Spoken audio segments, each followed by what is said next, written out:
एक समय की बात है, गांव में एक बूढ़ा आदमी रहता था। वह बहुत ही संतुष्ट और शांतिपूर्ण व्यक्ति था। उसे ज्ञान और बुद्धिमत्ता की प्राप्ति के लिए बहुत दिनों से तपस्या कर रहा था, लेकिन उसे अपने मन को नियंत्रित करने में समस्या हो रही थी। उसका मन यहाँ से वहाँ भटक रहा था और वह अपने लक्ष्य को प्राप्त करने में असमर्थ दिख रहा था। एक दिन उसे एक पुरानी किताब मिली जिसमें एक अत्यंत गहरे और अद्भुत तत्व के बारे में लिखा था। इस तत्व का नाम था खुद पर ध्यान देने की कला। बूढ़ा आदमी ने उस किताब को पढ़ना शुरू किया और उसे समझने का प्रयास किया। किताब में लिखा था कि मनुष्य को अपने मन को शांत और स्थिर करने की अभिव्यक्ति के लिए उसे अपने अंदर की आवाज को सुनने की आवश्यकता होती है। इसके लिए उसे अपने चित्त को एक केंद्रीय ध्यान की ओर निरंतर ले जाना होता है। यह ध्यान उसे उसके आंतरिक अस्तित्व के साथ जोड़ने में सक्षम बनाता है। बूढ़ा आदमी ने उस तत्व को समझने के बाद निर्धारित किया कि वह उसे अपने जीवन में अमल में लाएगा। वह रोजाना सुबह सोने के बाद और रात को सोने से पहले 20 मिनट का समय अपने खुद पर ध्यान देने के लिए निकालेगा। शुरुआत में उसे खुद पर ध्यान देने में काफी कठिनाइयां आईं। उसका मन यहाँ से वहाँ भटक रहा था और उसे चिंताएं आ रही थीं। लेकिन उसने निरंतर अभ्यास किया और अपनी ध्यान प्रवृत्ति को स्थिर रखने के लिए साधना की। समय के साथ उसके ध्यान में सुधार हुआ। उसका मन धीरे धीरे शांत होने लगा और उसे अधिक स्थिरता और स्पष्टता महसूस होने लगी। उसका ध्यान गहरा हो गया और उसे एक आदर्श अवस्था तक पहुंचाने लगा।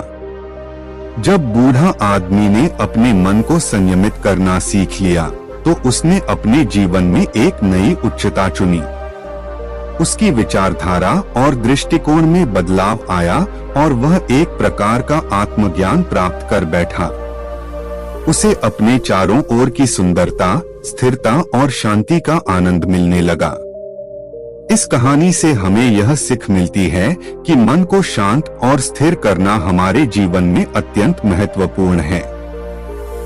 हमें अपने खुद पर ध्यान देने की कला को सीखना चाहिए, जिससे हम अपनी आत्मा को प्राप्त कर सकें और शांति, सुख और संतुष्टि की प्राप्ति कर सकें। ध्यान और अभ्यास के माध्यम से हम अपने मन को नियंत्रित कर सकते हैं और एक उच्चतम स्थिति तक पहुंच सकते हैं। बूढ़े आदमी ने खुद पर ध्यान देने की कला का अभ्यास करते करते उसे और भी गहराई मिली। वह अपने ध्यान को जीवन के हर क्षेत्र में लागू करने लगा। उसका मन अब अधिक स्थिर, संतुलित और प्रशांत हो गया।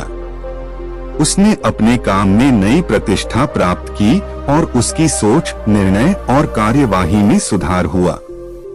उसके पास समस्याओं का सामना करने की क्षमता बढ़ी और वह उन्हें शांति और समाधान के साथ हल करने का समर्थन करने लगा। उसका जीवन अब अधिक समृद्ध, स्थिर और आनंदमय हो गया। अब वह बूढ़ा आदमी गांव के लोगों के लिए एक प्रेरणा स्रोत बन गया। उन्हें वह उच्चतम स्थिति की प्राप्ति के लिए खुद पर ध्यान देने की कला सिखाई और मार्गदर्शन किया। बूढ़ा आदमी ने लोगों को बताया कि सुख और शांति का सच्चा स्रोत हमारे अंदर ही है और हमें खुद पर ध्यान देने के माध्यम से उसे पहचानना चाहिए। इस बुद्धा हिंदी कहानी से हमें यह सीख मिलती है कि सच्ची संतुष्टि, शांति और सुख केवल बाहरी वस्तुओं से नहीं आती है, बल्कि वह हमारे अंदर की स्थिति से उत्पन्न होती है। हमें अपने अंदर की आत्मा को पहचानने और संपूर्णता की ओर प्रवृत्त होने की कला को सीखनी चाहिए। खुद पर ध्यान देने के माध्यम से हम अपने जीवन को एक नई दिशा और अर्थ प्रदान कर सकते हैं।